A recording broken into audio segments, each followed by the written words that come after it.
Savais-tu qu'il y a 3 types de propriétés dont tu devrais vraiment te méfier quand tu magasines? Puis la troisième, elle va vraiment te surprendre. Fait que reste jusqu'à la fin de la vidéo, c'est super important. Le premier type de propriété dont tu devrais vraiment te méfier, c'est les zones inondables. Ça, il y a une carte en ligne que tu peux aller voir, tu tapes la propriété dessus. Puis c'est bien important parce que si ta maison est en zone inondable, c'est pas que c'est pas finançable, c'est juste que la banque va te poser pas mal plus de questions que pour une propriété normale. Puis aussi, si tu as besoin d'un refinancement, c'est un petit peu plus de job. Des fois, tu es obligé de faire venir un arpenteur, géomètre. Donc, c'est pas toujours une bonne idée d'aller acheter en zone inondable. Ça, c'est à part le risque pour toi de finir dans le flot.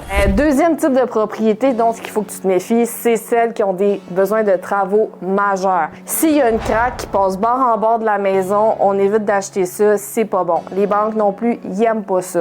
Quand tu veux acheter une maison, oui, tu peux faire des travaux dedans, mais ce que les banques veulent, c'est que tu fasses des travaux qui vont donner de la valeur à la propriété. Cuisine, salle de bain. On veut pas aller financer une maison qui est craquée à grandeur, que les fenêtres sont finies puis qu'il y a de la moisissure à grandeur. Ça, les banques aiment vraiment pas ça. Ça, c'est des projets pour des investisseurs avec des prêteurs privés. Troisième propriété à se méfier, c'est les maisons mobiles. Je sais pas pourquoi, je pense que c'est une question. C'est vrai que le marché est rendu très cher, fait que des fois on pense à des maisons mobiles parce que c'est moins cher, mais il faut savoir que c'est très difficile d'aller les financer, ces propriétés-là. C'est sur un terrain loué, pratiquement impossible à financer. Puis si jamais dans le futur tu as besoin de ta propriété pour aller chercher un refinancement, mettons tu as des dettes, des choses comme ça, presque impossible d'aller chercher un refinancement. Donc c'est pas la meilleure chose à aller acheter là, si tu veux éventuellement profiter de ton équité.